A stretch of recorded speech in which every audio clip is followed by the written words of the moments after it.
করছি। এই যে দর্শক, এটা কি দিলেন পাকানি সাপ? মরিচ, আদা, রসুন, পেঁয়াজ ইতিমধ্যে দেওয়া হয়েছে। তেল বলে কম হয়েছে।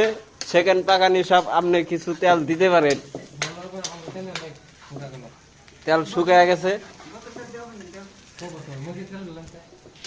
এই যে দর্শক, কেজির বোতল 0.5% দিয়া হালাইছে, আরো আধা লিটার দিয়া হালাইছে।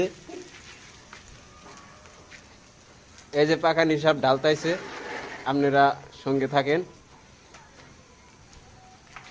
দর্শক, এই যে আমাদের তৃতীয় পাকানি সাপ এইমাত্র আসছে,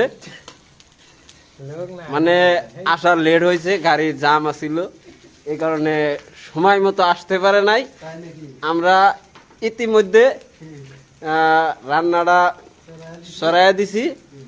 আমাদের কাশ্মীরি মরিচ নাকি?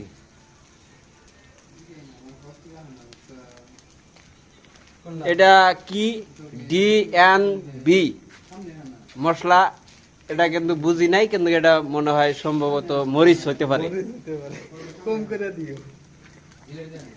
এই যে দর্শক, রঙ্গুরা ছাড়ছে আমাদের পাকানি সাপ। আর এই যে আমাদের 3টা পাকানি আছে। মোটামুটি আপনাদের সম্মুখে খালি ধোঁয়া নাকি?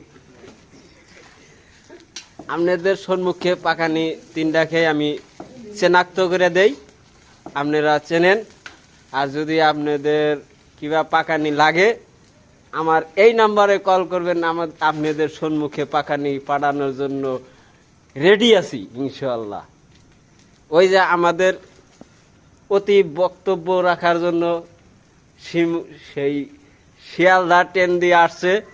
এই আমাদের পাকানির নাম জাহাঙ্গীর আলম।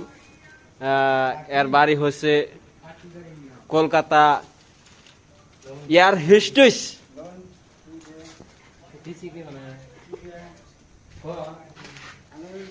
দর্শক, দেখা যাচ্ছে আমাদের এই মাংসগুলা দেখা যাচ্ছে, দেখতে পাচ্ছেন। আর এই আমাদের পানির বালতি, আর এই আমাদের হান্ডি, এই আমাদের লেবু, এই আমাদের লবণের খুঁটি। ঠিক আছে দর্শক, বাকিটা একটু পরে দেখাইতেছি। High high hi guys.